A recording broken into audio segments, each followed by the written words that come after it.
آج لوگ آزادی چاہتے ہیں۔ بات کیسے شروع کریں گے کہ انسان آزاد پیدا ہوا ہے، اس کو آزاد ہی رہنا چاہیے، اس کو آزاد ہی رہنے دیجئے۔ مذہب ایک قید ہے اور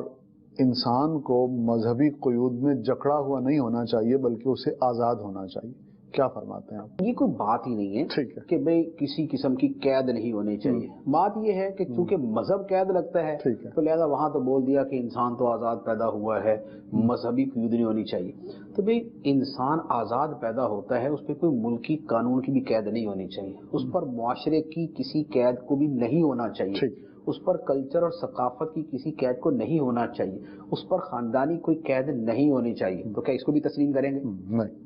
نہیں کر سکتے نا۔ ہر بندہ جو شعور رکھتا ہے وہ سمجھتا ہے کہ بھئی انسان جو ہے وہ معاشرے میں رہتا ہے، وہ جنگل میں نہیں رہتا۔ جنگل کے اندر رہنے والے جانور بغیر کسی قید کے رہتے ہیں، ان کے اوپر نہ لباس کی قید ہوتی ہے، نہ ان کے اوپر کھانے پینے میں کوئی قید ہوتی ہے، نہ ان میں لڑنے مرنے کے اندر کوئی قید ہوتی ہے، جو مرضی کرتے رہیں۔ لیکن انسان جانور نہیں ہے، انسان انسان ہے، لہذا اسے اپنی جو فیملی کی جو چیزیں ہوتی ہیں اس کو قید نہیں کہا جاتا، اس کو بعض اوقات ذمہ داری کہتے ہیں، اسے بعض اوقات لحاظ کرنا کہتے ہیں۔ تو جو باشعور اور تمیزدار انسان ہوتا ہے وہ بہت سی اس طرح کی ذمہ داریوں کا بوجھ اٹھاتا ہے،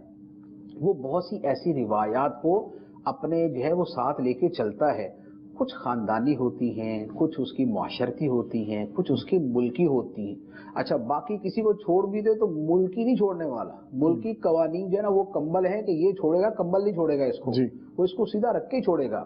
تو لہٰذا قیود سے بالکل خالی ہونا کہ نہ جرا میرے اوپر وہ ملک کی قید ہو نہ معاشرے کی قید ہو، تو اس کے لیے ایک جگہ قطب جنوبی ہے، دوسری قطب شمالی ہے، اور تیسری سمندروں کے درمیان میں ایک جگہ ہوتی ہے کہ جس کے بارے میں انٹرنیشنلی یہ طے ہے کہ یہ کسی ملک کی حکومت کے انڈر نہیں آتی، تو ایک جگہ تیسری وہ ہے۔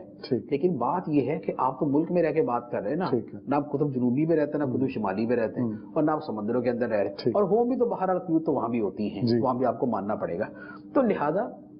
یہ مذہب سے ایک جو تنفر ہے اور جو ایک بیزاری ہے، یہ صرف اسی کا شاخسانہ ہوتا ہے، اور یہ اسی اپنی جو ہے نا تنفر کے اظہار کا ذریعہ ہوتا ہے کہ آپ باقی ہر شے کو تسلیم کرتے ہوئے جب دین کی اور مذہب کی باری آتی ہے تو آپ اس کے لیے جکڑ بندی کا لفظ استعمال کریں گے، آپ اس کے لیے بیڑیوں کا لفظ استعمال کریں گے، آپ اس کے لیے قیود کا لفظ استعمال کریں گے۔ تو محض یہ الفاظ کا کھیل ہے، یہ لفاظی ہے، ورنہ جیسی لفاظی آپ مذہب دین کے بارے میں استعمال کرتے ہیں، آپ برائے مہربانی وہی الفاظ آپ اپنے ملک کے قانون کے بارے میں استعمال کریں، یا جس جگہ پر آپ نوکری کرتے ہیں تو آپ اپنے اس آفس اور اپنے اس ادارے کے بارے میں وہی الفاظ استعمال کریں کہ جناب میں کام تو کرتا ہوں، مثال کے طور پہ جیسے ہم پاکستان کے اعتبار سے بات کریں، جی میں کام کرتا ہوں آبڈا کے اندر، بجلی کے محکمے میں، لیکن میں تو آزاد پیدا ہوا تھا، چونکہ میں آزاد پیدا ہوا تھا لہذا اس محکمے کی جکڑ بندیاں اور اس کی قیودات اور اس کی شکلز اور اس کی بیڑیاں اور اس کی ہتھکڑیاں آج سے میں توڑتا ہوں۔ وہ تمہیں نوکری سے باہر نکال دیں گے، پھر تم باہر بیٹھ کے بھیک مانگو گے مجھے نوکری دوبارہ دے دو۔ تو آپ صرف وہ بڑے بڑے الفاظ اور ہیوی الفاظ کو دین کے لیے استعمال کرتے ہیں، اور بقیہ جگہ پر آپ جا کے آپ کو وہاں ان کی چوکھٹ بھی چاٹنی پڑے تو وہاں پر تیار ہو جاتے ہو۔ تو لہٰذا یہ محض ایک فضول قسم کے جملے ہیں کہ جناب ہم تو آزاد پیدا ہوئے تھے تو ہمیں تو جکڑ بندیوں سے آزاد ہونا چاہیے۔ کون سی جکڑ بندیوں سے آپ کو آزاد ہونا چاہیے؟ تو مذہب جو ہے وہ تو آپ کو شعور دیتا ہے، آپ کو سمجھ ہی دیتا ہے۔ آپ بولتے ہیں مجھے شعور کی قید سے آزاد کر دیں، مجھے سمجھ کی قید سے آزاد کر دیں، مجھے عقل کی قید سے آزاد کر دیں، مجھے اچھی زندگی کیسے آزاد کر دیں، تو پھر جانوروں کی زندگی گزرے گی۔ تو لہٰذا یہ ایک فضول قسم کے جملے ہیں۔ فی نفسی جملہ ٹھیک ہے کہ انسان آزاد پیدا ہوا، لیکن وہ کسی خاص جگہ میں استعمال کیا جائے گا نا۔ انسان آزاد پیدا ہوا اس طرح کا جملہ تو غالباً حضرت عمر فاروق رضی اللہ تعالیٰ عنہ کا بھی، لیکن وہ اس اعتبار سے ہے کہ آپ ان کے اوپر اپنی